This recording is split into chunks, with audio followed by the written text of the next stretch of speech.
ecstatic, but at the end of the day, they don't make a change. Less than 10% of the people actually take that commitment and they make a change. Less than 10%. So we have incredible talent, we have amazing support, you have great leaders, we have a terrific business opportunity, we have a great product, we have a fantastic formula, and we have novelty. I've never seen in this industry somebody who took a product, educational packages, and married it to a cryptocurrency. It's never been done. That is the genius in what we're doing. And that is why you see this company growing so fast. From 0 to $2.5 billion in 3 years. We have 2.7 million members. We are truly a global company. 50% of our sales are coming from Asia.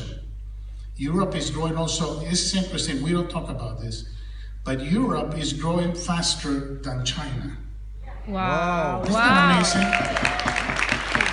We talk about China being the biggest market. Second, Japan is growing faster than Europe and China. And I do predict that Japan one day will be probably our biggest market because they understand the concept. Japanese truly understand the concept of cryptocurrency, and the government is very open to it. So the regulators have tremendous job they have done in Japan. But we're just starting in Japan. So rather than give you a lengthy speech of why you should be here, how great this company is, you already know that.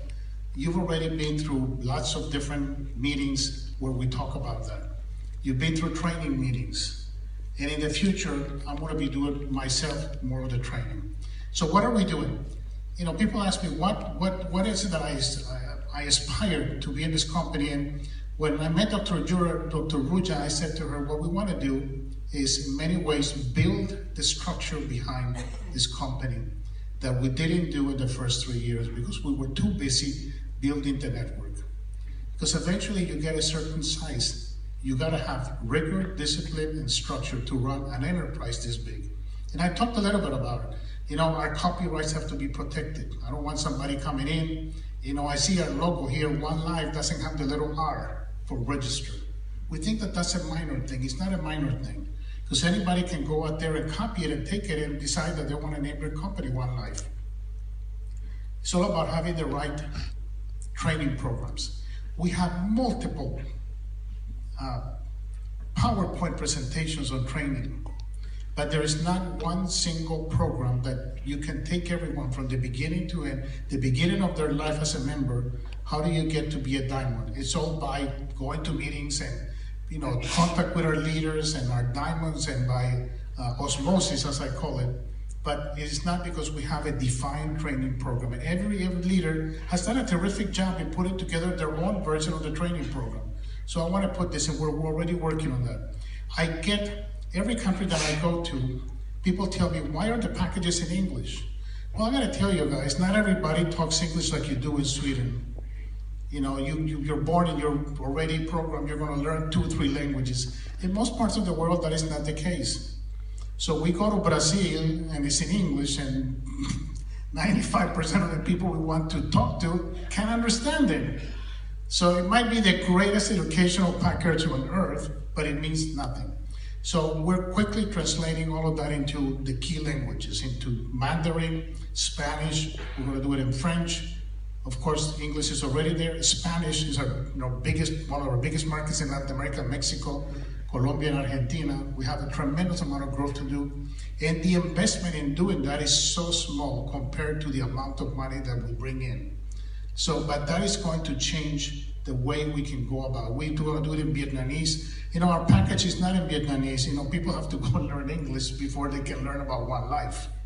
And as we already know, that's a tough thing to do. So anyways, first of all, I wanted to thank you because all of you are achievers. You made it to this room. You made it over here. You made that commitment to come to this meeting and listen to us. And I want to thank Udo. Great presentation this morning.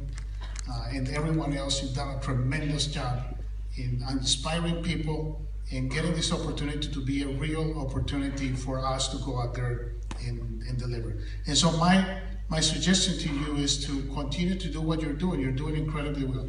My job is to pave the road, is to take away all the obstacles you have for you to achieve success. And that's what I'm trying to do. And I also know, for example, we have challenges with our customer service. We're working on that.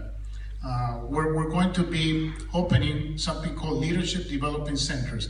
We have one in Hong Kong, and I don't know how many of you have visited our Hong Kong office, but we train over 100 people every single day, 6 days a week. And Chinese, they fly from China, from the mainland to Hong Kong. And then they stay at a hotel, they come and they see us for 1 day. We have a huge room, we have computers, we have professional trainers who know every little detail about the back office, who knows how to register members. The other thing that we're going to do is we're going to move part of our customer service operations where we do the registrations in Sofia, and we're going to move them to Hong Kong. So it's kind of doesn't make sense to you do, probably 1 million registrations from Chinese members, and you do them in Sofia where most people cannot speak Mandarin. And we're going to open up one in Mexico. We're going to open another one in Colombia, and then we're going to try to see how. And this is a project I haven't really sat down with Ruja and figure out how do we do the one in Europe. But I think we should have multiple centers in Europe. They're not expensive to maintain. So now, thank you. Don't be expecting that to happen in the next 30 days because it's not. 31, thank you.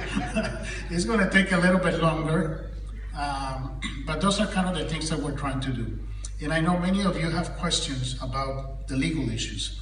And it is something that little by little, as we strengthen our terms and conditions, as we strengthen our contracts, as we strengthen the way we deliver packages, the way you talk about one life, then I think we'll be in better footing.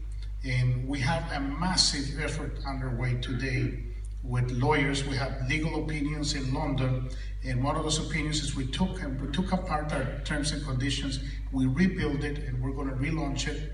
Another one is having a compliance department. We're going to get tougher with people who actually do not follow all the terms and the rules, because we have to be, every company this size has to have some rigor, discipline, and structure. If we don't, then it becomes an incredibly disorganized enterprise, and then we cannot run it effectively.